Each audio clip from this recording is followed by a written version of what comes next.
গাজীপুরে বেড়েই চলেছে ইটভাটার সংখ্যা। নিয়মনীতি উপেক্ষা করে কৃষি জমির উপর গড়ে উঠেছে এসব ইটভাটা। কৃষকরা বলছেন, রাজনৈতিক নেতা ও প্রশাসনের কিছু অসাধু কর্মকর্তাদের মদদে ইটভাটাগুলো পরিচালিত হচ্ছে। বারবার অভিযোগ জানিয়েও মেলেনি কোনো ধরনের প্রতিকার। জসীমউদ্দিনের রিপোর্ট, জানাচ্ছেন রাশিদ আকন। গাজীপুর সদর উপজেলায় প্রায় ১.৫ শতাধিক ছোট বড় শিল্প কারখানা রয়েছে। এর মধ্যে নতুন করে গলার কাটা হয়ে দাঁড়িয়েছে ইটভাটা। উপজেলার প্রিয়জালী ও মির্জাপুর ইউনিয়নে ফসলি জমিতেই গড়ে তোলা হয়েছে এসব ইটভাটা। এতে ক্ষতির মুখে চাষিরা। কৃষকদের অভিযোগ, ইটভাটার ধোঁয়া আর ইট পরিবহনের কারণে ধুলায় নষ্ট হচ্ছে জমির ফসল, সেই সঙ্গে নষ্ট হচ্ছে সড়কও। স্থানীয়রা বলছেন, বারবার অভিযোগ দিলেও মিলছে না প্রতিকার।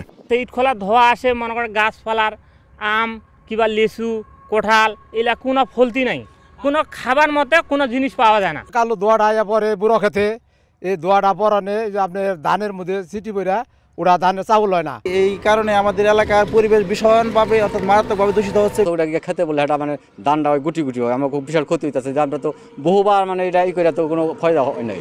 পরিবেশবিদ বলছেন, ইটভাটার কালো ধোঁয়া পরিবেশের জন্য মারাত্মক ক্ষতিকর। দ্রুত ব্যবস্থা না নিলে ক্ষতিগ্রস্ত হবে এই অঞ্চলের কৃষি ও পরিবেশ।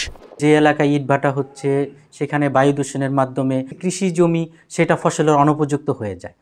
এখন এই সমস্যাগুলো থেকে উত্তরণ করার জন্য সেই এলাকাতে মানে হয়তো পরিবেশ বান্ধব ইট তৈরি করতে হবে, নয়তোবা এই ইটভাটাগুলো বন্ধ করতে হবে।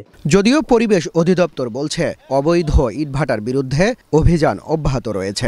পরিবেশের ছাড়পত্রবিহীন যে প্রতিষ্ঠানগুলো আছে সেগুলো আমরা ভেঙে দিচ্ছি। অবৈধ ইটভাটার বিরুদ্ধে অভিযান চলছে এবং আজকেও অভিযান চলমান আছে।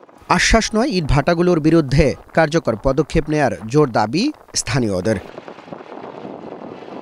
Rashed Akon, Asian television.